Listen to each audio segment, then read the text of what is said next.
everybody, it's Amy from Northwoods Studio, and today we have a really fun video. I now have over 320 Ohuhu markers to color with, and I'm super excited to try drawing with them and see what I can draw. On top of that, I'm going to give you my 6 super secret special tips to teach you how to draw realistically with markers.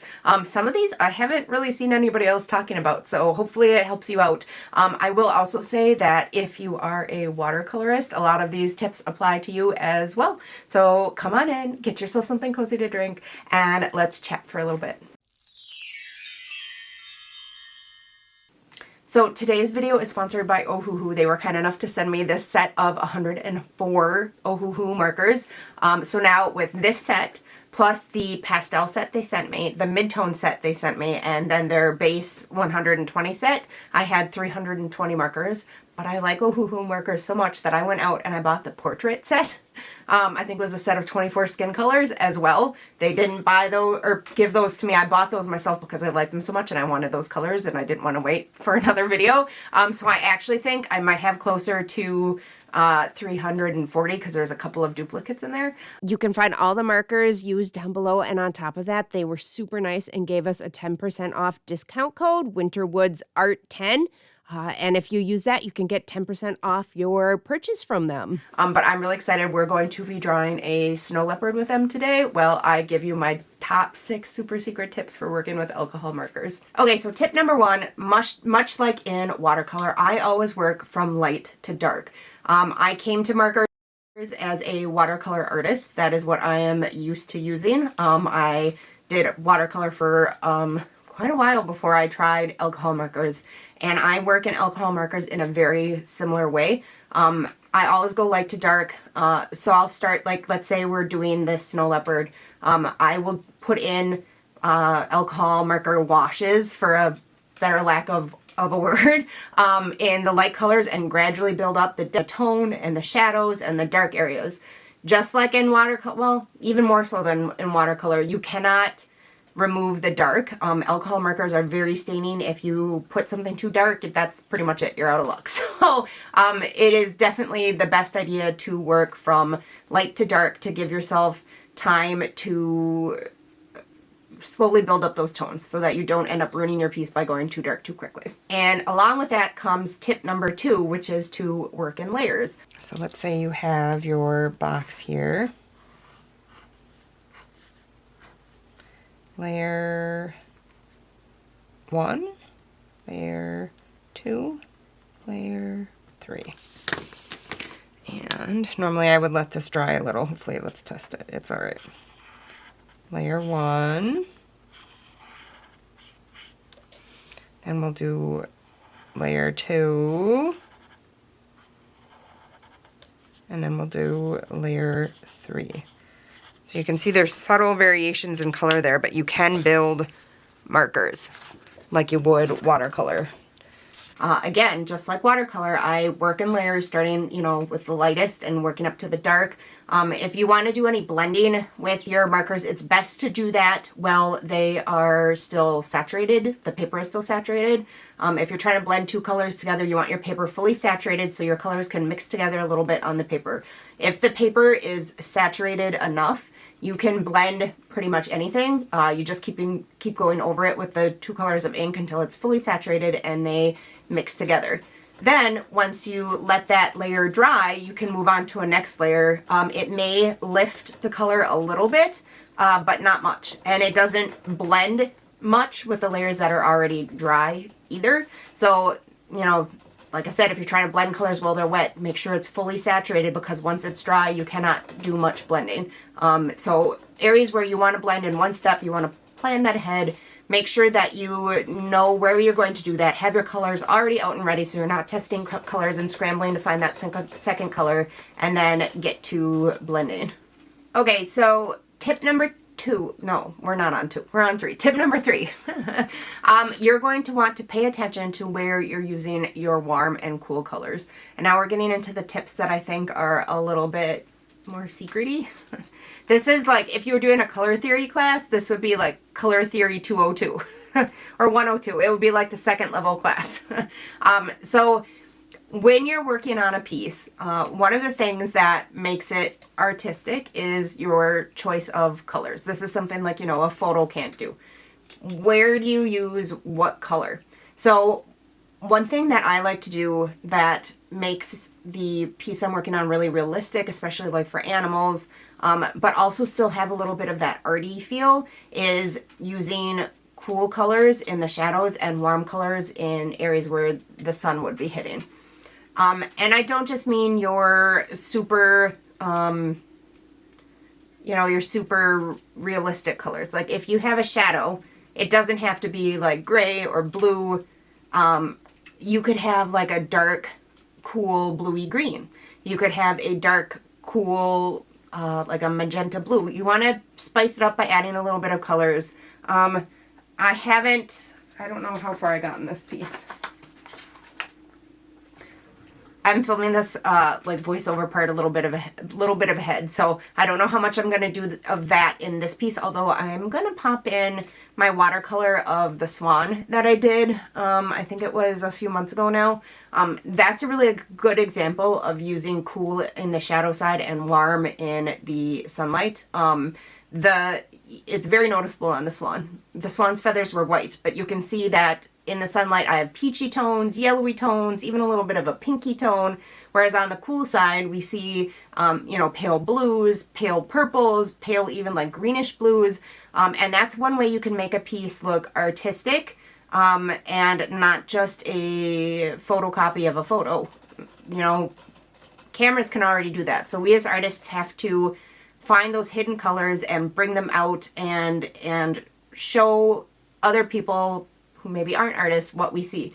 And that's a really good exercise to do. If you haven't ever done that before, I highly suggest that you do that. Get a couple reference photos from a copyright-free reference photo website and look for colors. If you don't have... One really good way to look for colors is if you have like Procreate or I think probably most photo editing software, even like Windows Photo Editor, should be able to do this.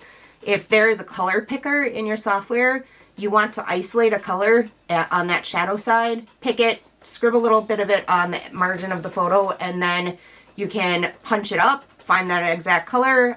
It's a really interesting exercise, and if you do not have any sort of digital software like that to do that, then all you need is a color picker. So what that would be, back in the day, when I was, you know, in my 20s and in art school, you would get like an index card, because, you know, computers were newish then. You would get an index card, you would divide it into thirds, and then one of the thirds you would leave white, the middle one you would paint gray, and then the bottom third would be black, and then you would use a hole punch and punch a hole in the middle of each section. Then you hold that up to your subject that you're trying to paint, and that will isolate the color in that little hole for you. The reason for the white, gray, and black is obviously colors look different compared to different shades and different values and different colors. So you can compare the color you're looking at with more than one color. Okay, now after talking about all of that color, I'm going to say something that sounds a little weird, but hang with me here. So tip number 4 is that value matters more than color.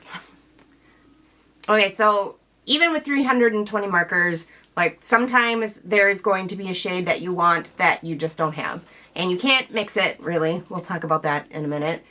So what are you supposed to do? Well, in that case, what matters more is the value, and also to some extent the warm versus cool that we just talked about, of the color that you pick compared to the value of the color in the reference that you're doing. So if you have an area that's like, say, a dark tanny brown, and let's say it's in one of the warmer sides, and you don't have that color, any warm value of that same, any warm value, did that make sense? Any value of that same level of values will work in that area. If you were to take a human face and draw it without, like all monochrome, let's say you did it all in blue, as long as you had the values correct, that would still read as a human face. But if you drew that same face with the correct colors but all the same value, and by value, I realized I didn't say what value is, I just assumed you knew, but value is you know, light to dark. So how dark is an area? How light is an area? The level of value tells you like how much contrast is in the picture and stuff. So if you have the human face and you have all like the colors, the correct shade, but they're all the same value, that will not read as a human face, or, you know, maybe like a cartoony human face, very flat, no 3 dimensions. And that's obviously not realistic. So you want to pay very close attention to value, and I'll pop up a picture of a value finder here. You could make your own again. It's very similar to what we were talking about earlier for the color picker tool. In this case, you would pick about 8 values ranging from white with shades of gray all the way to black. And then you would paint swatches of that on, you know, down the side and then down the side, and then cut a little half circle out of each value so you can compare it to your reference and make sure you have the best value. I find that the best way to do this is just to squint at your reference. So you want to just squint, and that will reduce some of the saturation of the color and values become more apparent. If you have a piece of red glass or red cellophane or red projector film, I've seen people use red projector film, held up will do the same thing. Everything will look red, but you'll be able to see the value levels much more clearly. Value matters more than the color that you pick. So if you don't have dark blue, but you do have a dark purple in the same value, then use the dark purple. The purple color will be an unexpected sparkle of surprise in your work, and it will still read as realistic even if you use maybe a not so realistic color. Okay, we're on to tip number 5, and I think I said that there were going to be 6 tips at the beginning of this video, but I'm thinking there's going to be 7 because I just remembered when I forgot. But let's move on to number 5. So number 5 is desaturate colors with complementary colors. So this is where, like, you can't mix your own blends. You can't desaturate a color. What if you have a really bright blue and you need a blue and that's the only blue you have, and the reference blue is a lot more gray-y blue? Well, in that case, you're going to want to put an underlayer of light orange underneath. And I know it sounds weird. Okay, you guys, I'm going to quick show you how to desaturate a blue. Yeah, okay, let's say you've got a bright blue and you want to desaturate it. To do that, I mean, that's a very bright blue. So here's our orange and our blue. Yeah, that's a better mix. So this is something you'd want to check. But you can see how much less saturated that blue is. It's still blue, but it reads as a gray blue. So you might have to try this a little bit first. Check your colors, do a little experimenting, but you can see just how desaturated that is. And you've made a whole different tone and color by layering. And this actually goes for like shadows as well. If you're coloring like a oh, I always forget what it's called, grisaille, where you're putting in all your shadows and then glazing color underneath. When you put in your shadows, don't just use shades of gray. Use a complementary color of what the color is finally going to be. So the complements, in case you don't know, are yellow and purple, blue and orange, and red and green. If you have a color wheel, that's when this will help you. So if you have like a, you know, like a yellowy orange, it might be more a shade of, let's see, I'm trying to think across to the wheel. So if you have like a yellowy orange, like more on the yellow side, then the complement might be more of a bluish purple as opposed to just a straight blue. You want to use the complementary color to tone down or desaturate the vibrancy and brilliance of the color that you're using. And I think I will pop in a little clip here to show you what I mean. So it's basically just a base layer where you are putting in this color and going over it with the complementary color. It does help if you do this while the bottom layer is still wet, but if it's a defined area, it doesn't matter as much. So like if you're working on, say, a petal of a flower, like work one petal at a time as opposed to putting all the shadows in all at once. I mean, it does work too if you're going, you know, wet over dry, but I find it works a little bit better if that bottom layer is still wet. One of the tips that I talk about for color mixing in paints, whether it's watercolor or oils or acrylics, is desaturating your colors with the complementary. I use that all the time. I never like will mix like with black to like gray a tone. Instead, if you're, using blue and you want it to be more of a gray blue, add a little orange. If you're using yellow and you want it desaturated, a little purple. If you're using red and you want it desaturated, a little green. That opened up a whole new world to me when I learned that as far as like paint mixing, and it works here in alcohol markers too, even though you wouldn't think so. Okay, tip number 6 is to read in multiple places throughout your piece. So if you are doing like a bright blue eye of a leopard, I will go through and like in some of the shadow areas, use that same blue or a tone similar to that blue to bring some harmony to the piece. It helps to have pops of the same color appear throughout the piece just to make it feel more cohesive. You'll see me add a little bit of green to the side of the snow leopard that's facing the greenery, just to make it more cohesive, but also that's gonna reflect that green a little bit. So there's gonna be hints of that color in there that you need to add. Which could have been another tip. I could talk about reflected color. No, we'll save that for another video.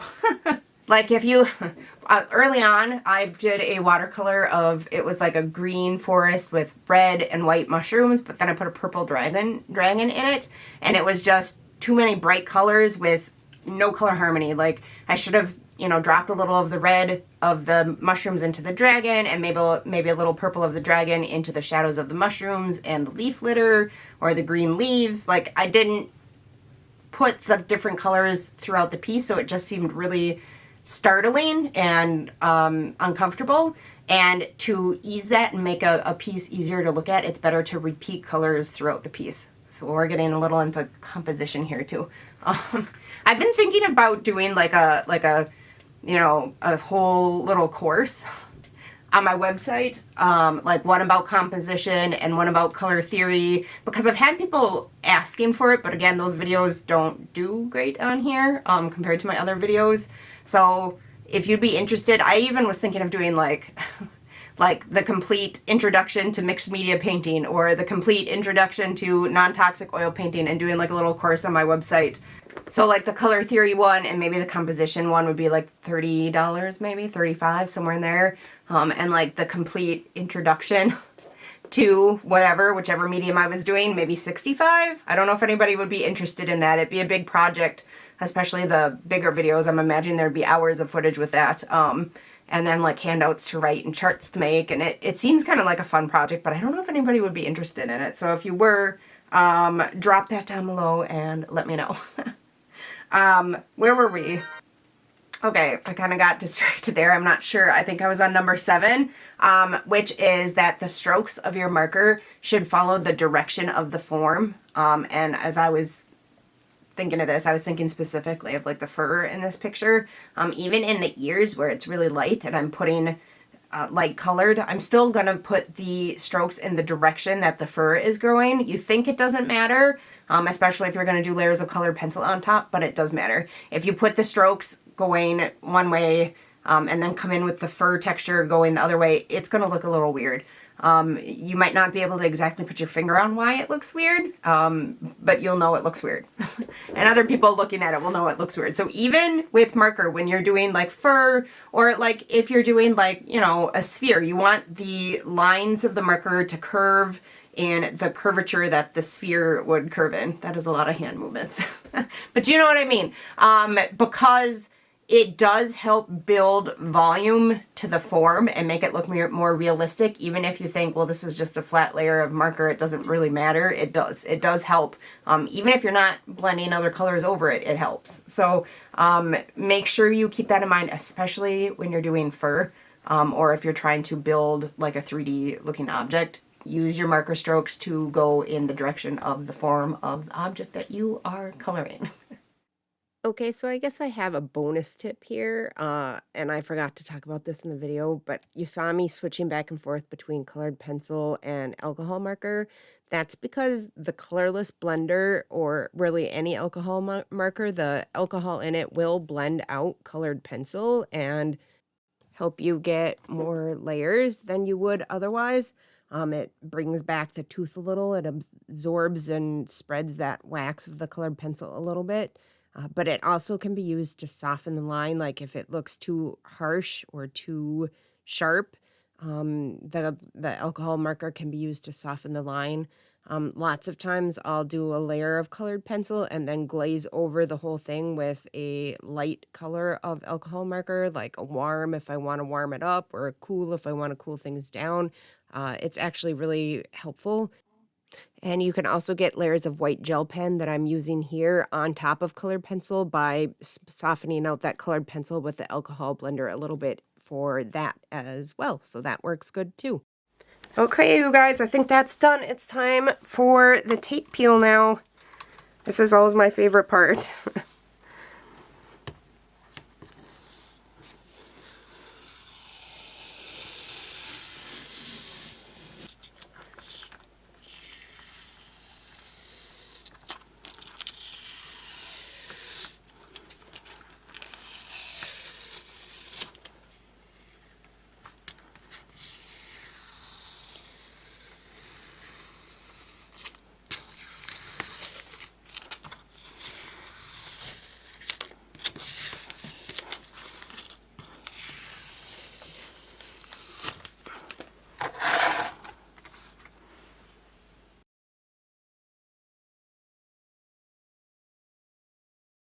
So those are my 7 best tips for coloring realistically with alcohol markers. I may have sprinkled some things in and amongst all those tips when I went to do the voiceover, so if there ended up being more than 7, I'll put that in the title, I guess. I hope you like that. The full real-time tutorial of this is going up in my Patreon in like 1-hour chunks, one a week. It is faster to upload that way. The last tutorial I did was, I think, just under 5 hours, and I uploaded it all at once, and it took 3 days to render and like 6 days to upload, so I'm putting them up in 1-hour chunks now. But it is real time. I tell you exactly what color of marker or pencil I'm using when I'm using it, and there is some more verbal teaching in there. So if you're interested in that, I'll link that down below in the link of the video. Otherwise, thank you for being here with me today. A big thank you to Ohuhu for sponsoring this video. I am enjoying their markers very much, and I hope you are too. Until next time, happy creating!